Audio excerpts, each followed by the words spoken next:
Hello दोस्तों, कैसे हो? उम्मीद करते हैं कि आप लोग अच्छे होंगे। आप लोगों को जो है विद्यावाणी के जो है ऑनलाइन प्लेटफॉर्म पर जो आप लोगों का स्वागत है। आज का क्लास जो है हिंदी में कुछ विशेष क्लास होने वाली है। इसमें शब्द एवं उसके प्रकार को हम लोग देखेंगे। उससे पहले जो है हम लोग थोड़ा सा जो कुछ चीजें हैं छूटा हुआ है, वर्ण का कुछ ऐसी चीजें हैं जो छूटा हुआ है, उसको हम लोग देख लेंगे। उसके बाद जो है इस चैप्टर में जो हम लोग जो है आगे बढ़ेंगे शब्द एवं उसके प्रकार पर। चलिए, उससे पहले एक चीज मैं कह देता हूं आप लोगों से कि आप लोगों जो है वीडियो जो है पूरा नहीं देख रहे हो, ठीक है ना। जितने भी बच्चे जो है सब्सक्राइब कर रखे हैं, लगभग सभी बच्चे, उसमें से 50% बच्चे भी जो है वीडियो को जो है पूरा नहीं देख पा रहे हैं। आप लोगों से जो है रिक्वेस्ट है कि वीडियो जो है पूरा देखिए और ज्यादा से ज्यादा बच्चों के पास जो है इसे पहुंचाने की कोशिश करिए, ठीक है ना। और सब्सक्राइब जरूर करिए। चलिए, हम लोग का क्लास जो है आगे का स्टार्ट होता है। आज का जो क्लास होने वाला है, जिसमें कि हेडिंग आपको दिखाई दे ही रहा होगा कि आज का क्लास है शब्द एवं उसके प्रकार, ठीक है ना। और हमने एक चीज और इस पर लिखा भी है कि ये देख लिया तो 5 नंबर पक्का। अर्थात कहने का मतलब ये है, अभी जितने लगातार क्लास चलेंगे व्याकरण का, वो आपके लिए जो है एक प्रकार का वरदान साबित होगा ये, क्योंकि इससे जो है प्रश्न पूछे ही पूछे जाते हैं, ठीक है ना। तो इसलिए जो है इसको जो आप अच्छे से देखोगे, नोट्स बनाओगे, जैसे कि एग्जाम से जो है 1 महीना 2 महीना पहले जो है रिवीजन करने के लिए आपको मौका मिल जाए फिर से जो है, क्या ना। तो उसके लिए आपको पास जो है नोट्स होना बहुत जरूरी है। तो नोट्स आप क्लास के टाइम में ही जो है देखते चलो, बनाते चलो, ठीक है। उसके साथ साथ देखते चलो, ठीक है। जहां दिक्कत हो वीडियो को जो है पॉज करके, रोक करके उसे लिख लिया करो, ठीक है ना। नहीं तो 2 बार वीडियो देखो, 3 बार वीडियो देखो, लेकिन उसको नोट्स जरूर बनाया करोगे, ठीक है ना। चलिए आगे क्लास हम लोग शुरू करते हैं। चलिए, सबसे पहले जो है हम लोगों ने कल जो देखा था वर्गीय व्यंजन के बारे में, ठीक है ना। वर्गीय व्यंजन, ठीक है ना। वर्गीय व्यंजन में इसके उच्चारण स्थान को हम लोगों ने देखा था। आज जो है वही वर्गीय व्यंजन में से जो है हम लोगों को देखना है घोषत्व के आधार पर, ठीक है ना। घोषत्व के आधार पर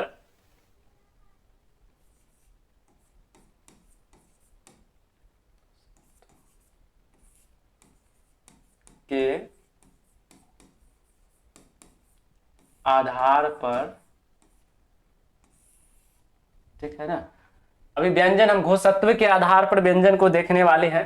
तो घोषत्व के आधार पर व्यंजन जो है 2 प्रकार के हैं अलग अलग, जिसमें से एक को कहा जाता है घोष व्यंजन और दूसरा को अघोष व्यंजन। एक जो है आपका अघोष अघोष व्यंजन और दूसरा जो है आपका घोष व्यंजन,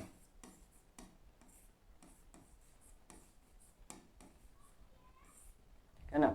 ये दो अलग अलग जो है व्यंजन का प्रकार है और इससे एग्जाम में प्रश्न आता ही आता है, ठीक है ना। इसलिए जो है इसका नोट्स जरूर बनाओगे और जरूर इसको जो है लिखोगे, ठीक है ना।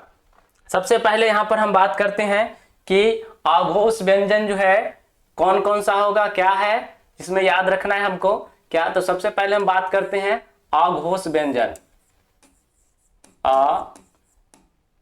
अघोष व्यंजन, अघोष व्यंजन में हमको याद रखना है कि प्रत्येक वर्ग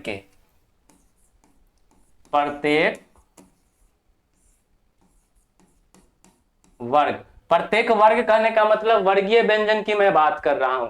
वर्गीय व्यंजन जिसमें कि हम आपको बताए थे कितना था, 25 था। इसमें कि क्या क्या था, इसमें कि हम बताए थे क वर्ग, च वर्ग, ठीक है ना, ट वर्ग, ता वर्ग और प वर्ग, ठीक है ना। तो यही यही जो आपको हम लोग को देखना है, यानी कि अघोष वर्ण में क्या है, प्रत्येक वर्ग का, यानी कि क वर्ग, च वर्ग, ता वर्ग, प वर्ग, ये जो पूरा वर्ग है इसका जो है प्रत्येक वर्ग का जो है प्रथम और दूसरा वर्ग, प्रथम और दूसरा वर्ण, ठीक है ना, अघोष व्यंजन कहलाता है। अघोष व्यंजन कहलाता है। ठीक है ना। तो इसका मतलब ये हुआ इसमें कि प्रत्येक वर्ग का प्रथम और दूसरा, तो इसका मतलब इसमें क्या हुआ, उदाहरण में देखते हैं। ठीक है ना।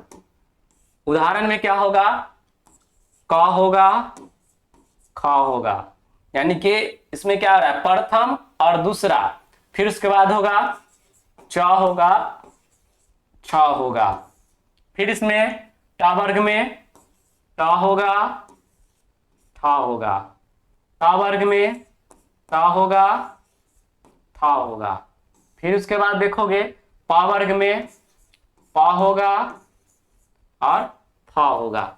यानी कि हमने जो है प्रत्येक वर्ग का प्रथम और दूसरा याद रखना है।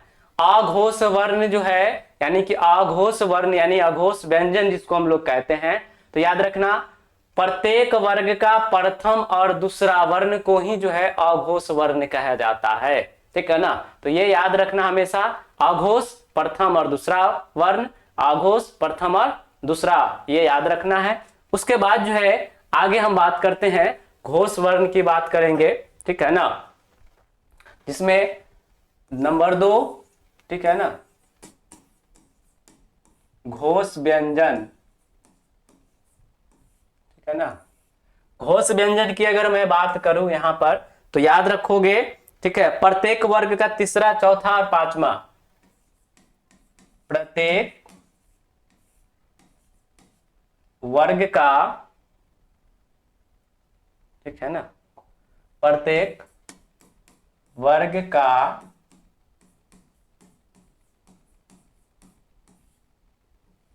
तीसरा, चौथा एवं पांचवा वर्ण घोष व्यंजन कहलाता है।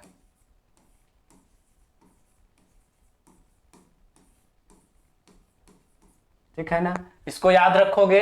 पहले वाले अघोष में हम लोगों ने क्या पढ़ा कि प्रथम और दूसरा अघोष, और इसमें क्या हो जाएगा, तीसरा, चौथा और पांचवा ये घोष हो जाएगा। तो इसको याद रखना है, हमको भूलना नहीं है। जैसे उदाहरण की बात करें हम यहाँ पर, उदाहरण में, ठीक है ना, इसमें क्या हो जाएगा, अब देखो यहाँ पर थोड़ा सा हम बात करते हैं, जैसे कि क वर्ग, तो क, ख, ग, घ, अंग, च, छ, ज, झ, य, ट, ठ, ड, ढ, न, त, थ, द, ध, न, प, फ, ब, भ, म। अब देखो थोड़ा सा इस पर यहां पर ध्यान दो कि इसमें क्या कहा, पहला और दूसरा। ठीक है ना। तो पहला और दूसरा कहने का मतलब ये जो हो गया आपका, ये, ठीक है ना, ये दो खंडे जो आपको दिखाई दे रहा है, ये हो जाएगा अघोष। कौन सा होगा, अघोष। ठीक है ना, ये हो गया अघोष। और इधर जो बच गया आपका ये जो है, ठीक है ना, ये हो गया घोष। ठीक है ना, ये घोष व्यंजन, ठीक है ना, जिसमें आपका तीसरा, चौथा और पांचवा। ठीक है, इसको याद रखोगे। ये बस ऐसे एक टेबल बना लो, ठीक है ना, जिसमें पहला, दूसरा, ठीक है ना, पहला, दूसरा अघोष, तीसरा, चौथा और पांचवा। ठीक है ना, पांचवा वर्ण, यानी कि किसी भी प्रत्येक वर्गीय व्यंजन का याद रखना है, प्रत्येक वर्गीय व्यंजन का पहला, दूसरा अघोष व्यंजन और तीसरा, चौथा, पांचवा घोष व्यंजन। बस इतना याद रखना है आपको। इतना याद रखोगे एग्जाम आपका क्लियर, इसमें से ऑब्जेक्टिव नहीं फंसेगा एकदम, जो भी ऑब्जेक्टिव पूछा जाएगा आप बना लोगे, ठीक है ना। और हर साल ऑब्जेक्टिव इसमें से पूछे जाते हैं, प्रीवियस ईयर उठाकर देखोगे तो आपको प्रश्न जो है इसमें से मिल ही जाएगा, ठीक है ना। इसलिए जो है इसके ध्यान में रखोगे। फिर देखो आगे हम बात करते हैं। अब जो है यहाँ पर ये घोष और घोष तो हो गया, ठीक है ना, यानी घोषत्व के आधार पर, ठीक है ना। अब हम लोग बात करने वाले हैं प्राणत्व के आधार पर व्यंजन, ठीक है, प्राणत्व, ठीक है, प्राणत्व के आधार पर व्यंजन, ठीक है ना। प्राणत्व के आधार पर व्यंजन, तो ये जो है दो प्रकार के होते हैं, ठीक है ना, ये दो प्रकार के होते हैं। कौन कौन सा? सबसे पहले हम बात करते हैं अल्प प्राण, अल्प प्राण। दूसरा होता है आपका महाप्राण, ठीक है। अब देखो प्राण, प्राण का मतलब यहां पर वायु से है, यानी कि वर्णों का जब हम उच्चारण करते हैं तो हमारे मुंह से जो है क्या निकलता है, हवा निकलता है, वायु निकलता है, ठीक है ना। तो उसी के आधार पर जो है इस व्यंजन को जो है बांटा गया है। प्राण यानी कि वायु, वायु के आधार पर, यानी कि हमारे मुंह से जो वायु निकलता है, कोई भी व्यंजन का उच्चारण करते हैं, वर्ण का उच्चारण करते हैं, ठीक है, तो उसी के आधार पर इस व्यंजन को जो है दो अलग अलग भाग, अल्प प्राण या में तो थोड़ा सा हवा निकलता है, महाप्राण मतलब ज्यादा सा हवा निकलता है। तो इसमें इस वर्गीय व्यंजन में कौन कौन सा जो है, जो इसमें अल्प प्राण है और कौन सा महाप्राण है, हम इसको देखेंगे। तो सबसे पहले हम बात करते हैं अल्प प्राण की, बात करते हैं इसमें, ठीक है ना।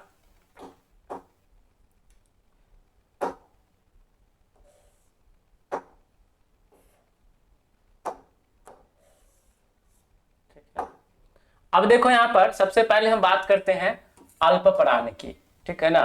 तो अल्प प्राण में हम बात करेंगे प्रत्येक वर्ग का पहला, तीसरा और पांचवा, ठीक है ना। प्रत्येक अल्प प्राण में हम क्या लिखेंगे, प्रत्येक वर्ग का पहला, तीसरा,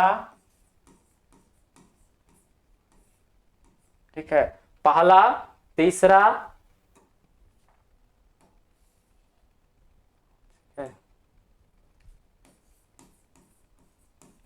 और पांचवा,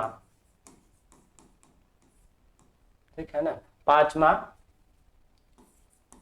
वर्ण अल्प प्राण व्यंजन कहलाता है,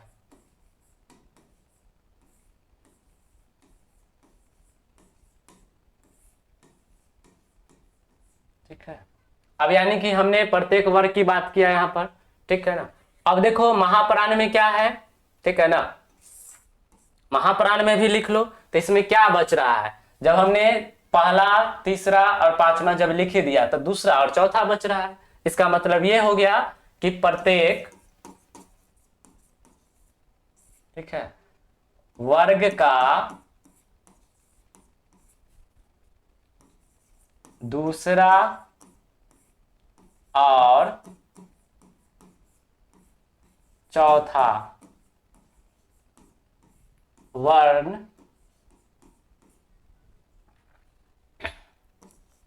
महाप्राण, महाप्राण व्यंजन कहलाता है,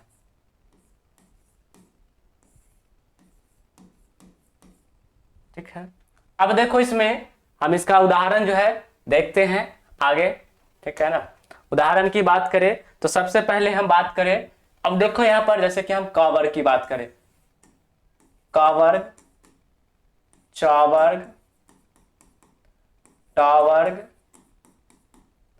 त वर्ग और प वर्ग, ठीक है ना। सब में देखोगे थोड़ा सा यहां पर, ठीक है ना।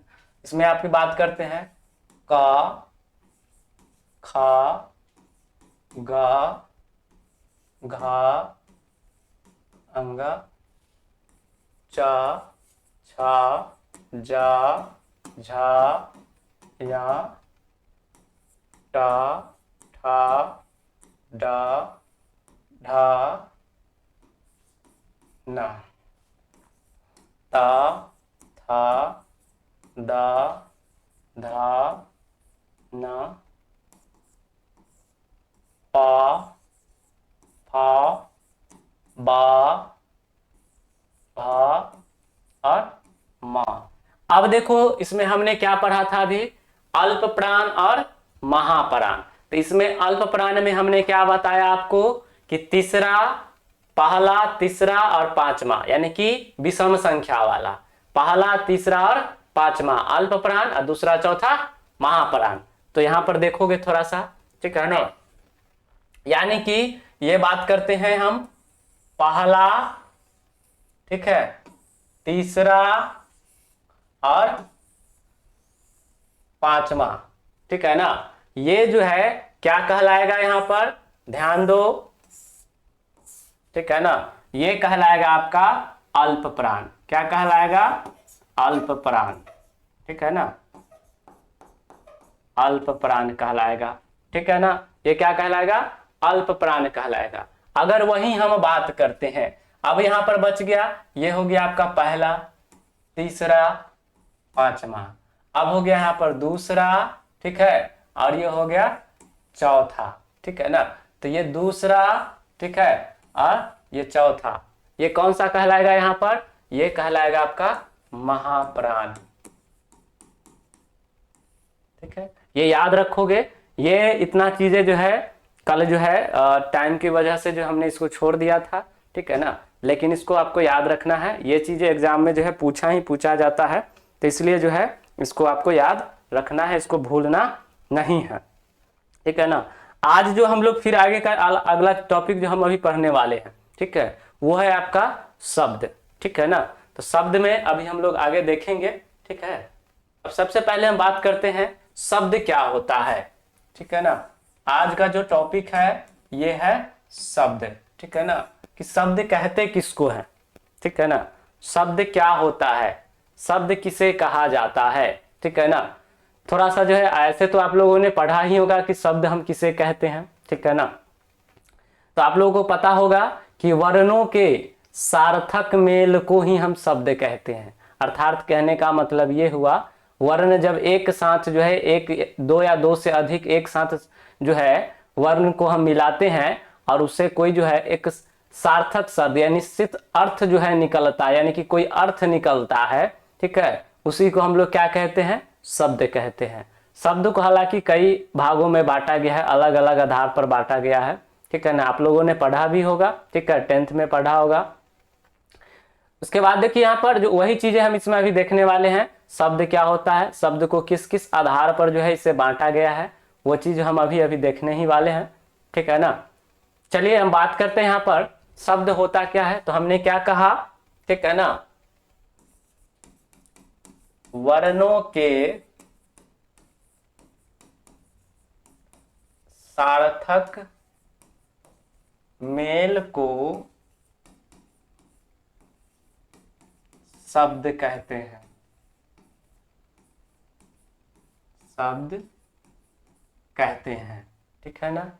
जैसे कहने का मतलब ये हुआ, वर्णों के सार्थक मेल। तो वर्ण में कैसे, जैसे कि मान लेते कोई वर्ण है आ एक वर्ण है, म एक वर्ण है, अगर हम दोनों को मिला दे तो क्या बन गया, आम, ठीक है ना। तो आम का एक अर्थ होता है, ठीक है ना, ये शब्द बना तो इसका अर्थ है, इसका मतलब अर्थ निकल रहा है तो शब्द है। अगर अर्थ ना निकल रहा, जैसे कहने का मतलब, जैसे हम लिख दे का भी एक वर्ण है, ठीक है ना, चा ये भी वर्ण है, ठीक है, टा ये भी एक वर्ण है। अब इसको हम मिला दे, अब समूह में बना दे तो क्या बनेगा, कचट, ठीक है, कचट। अब देखो इसका कोई अर्थ बन रहा है तो क्या ये शब्द है, नहीं ये शब्द नहीं है, लेकिन ये शब्द है। अर्थात कहने का मतलब सिर्फ इतना ही कहने से काम नहीं चलता है कि वर्णों के मेल को जो है शब्द कहते हैं, ऐसा नहीं, वर्णों के सार्थक मेल को शब्द कहते हैं। यानी कि मेल तो होगा लेकिन उससे अर्थ निकलना चाहिए, तब ये शब्द कहलाएगा, अन्यथा शब्द नहीं कहलाएगा। ठीक है ना। तो ये बात समझ में आ गया होगा कि वर्णों के सार्थक मेल को ही जो है हम लोग क्या कहते हैं, शब्द कहते हैं। ठीक है ना। तो ये बात समझ में आ गया होगा। चलो थोड़ा सा इसको लिखो।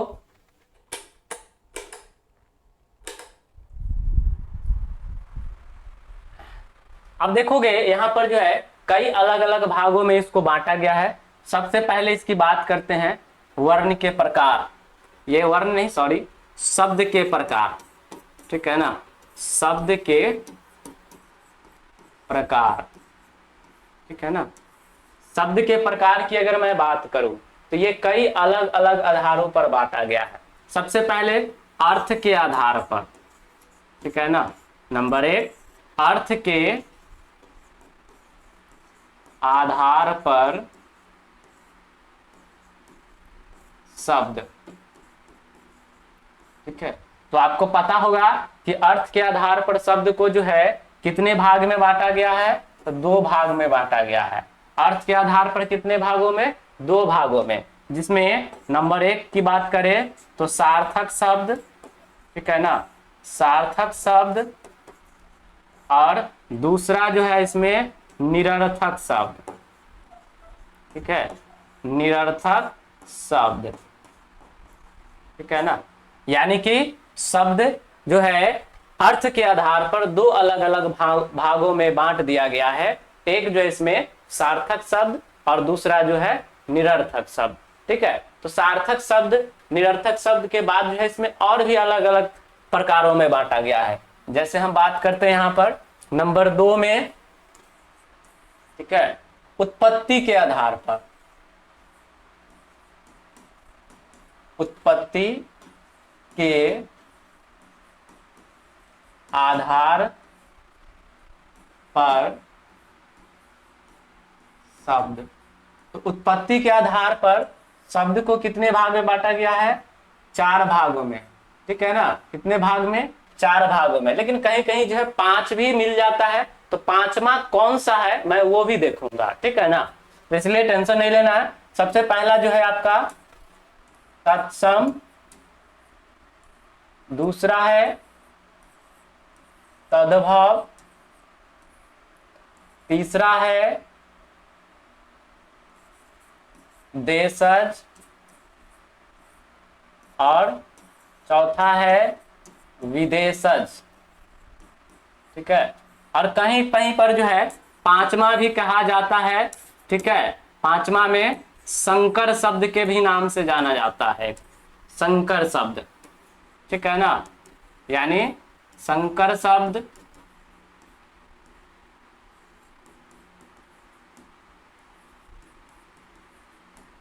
सबको लिखते चलोगे। ठीक है ना, अब हम इसको जो है अलग अलग करके देखेंगे, और आपके एग्जाम के लिए जो इंपॉर्टेंट क्या है वो पूछा जाता है। ठीक है, हर बार पूछा जाता है ये तत्सम और तद्भव, ये भी आई है आपके लिए, एकदम भी आई है। ठीक है ना, इससे एग्जाम में प्रश्न आते ही आते हैं, 3-4 प्रश्न आपको मिल जाएगा इसमें। ठीक है, यानी कि ये पूरे टॉपिक से 5 से 6 प्रश्न आपको मिलेगा ही मिलेगा, 100% है, वो कहीं नहीं जाने वाला है। 5 से 6 प्रश्न आपको मिलेगा इसमें, इसलिए जो घबराइएगा ना, इस टॉपिक को पूरे आराम से पढ़िएगा। और एक क्लास में, ये पूरे क्लास में जो है ये पूरा टॉपिक समाप्त होने वाला है नहीं। ठीक है ना, ये चीजें। फिर इसमें अगर हम बात करते हैं आगे जो है, इसमें एक चीज है, ये उत्पत्ति के आधार पर हम बात कर लिए। फिर जो है नंबर 3, ठीक है ना, बनावट के आधार पर, बनावट या व्युत्पत्ति। ठीक है ना, व्युत्पत्ति के आधार पर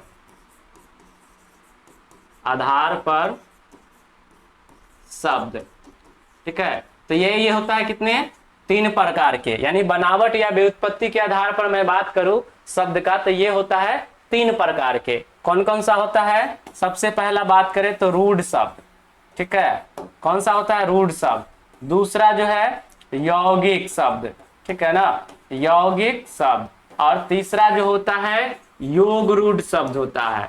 कौन सा होता है, योग रूढ़ शब्द होता है। तो ये 3 जो है बनावट कहे या व्युत्पत्ति के आधार पर कहे, 3 प्रकार के शब्द होते हैं, ठीक है ना। तो इसको जो है याद रखोगे।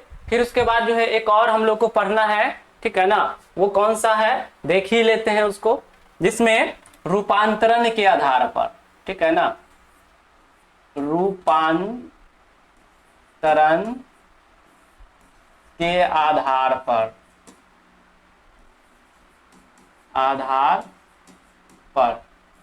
ठीक है, शब्द, जिसमें आप लोग पढ़े होंगे 2 प्रकार के विकारी शब्द, ठीक है ना,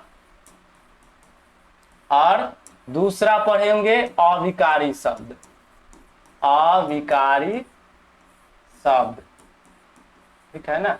तो ये चीजें हैं आप लोग पढ़े होंगे, ठीक है ना। तो ये चीजें जो है हम लोग को पढ़ना है इसमें, ये हम लोग का जो है शब्द के प्रकार और शब्द किसे कहते हैं, ये था आपका शब्द का प्रकार, शब्द किसे। अब अगले क्लास में हम लोग इसको देखेंगे, कैसे देखेंगे, एक एक करके। सार्थक शब्द क्या होता है, निरर्थक शब्द क्या होता है, फिर आगे देखेंगे उत्पत्ति के आधार पर, ठीक है, तत्सम क्या होता है, तद्भव क्या होता है, और सबसे बड़ी बात तत्सम पहचानने का और तद्भव पहचानने का ट्रिक भी मैं बताऊंगा। तो क्लास मिस मत करना बाबू, ठीक है ना। इसलिए अगला वीडियो भी जरूर देखना, और उससे पहले जो लोगों का क्लास छूट गया है अगला वीडियो जाकर के जो प्लेलिस्ट में उसको जरूर देखना, ठीक है। अच्छा लगेगा, ठीक है, इसको लाइक कर देना, कमेंट जरूर करना, कोई भी परेशानी हो कमेंट में लिखना, मैं उसका सलूशन जरूर करूंगा, ठीक है ना।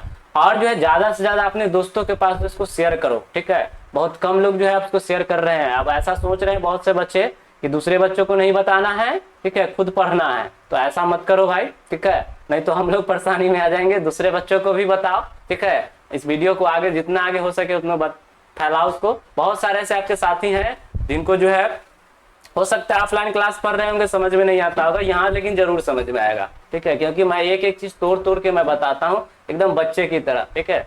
चलिए आज का क्लास जो हम लोगों के लिए इतना ही रहेगा, फिर मैं अगले क्लास में मिलता हूँ। आज के लिए आप लोग को धन्यवाद, चलिए।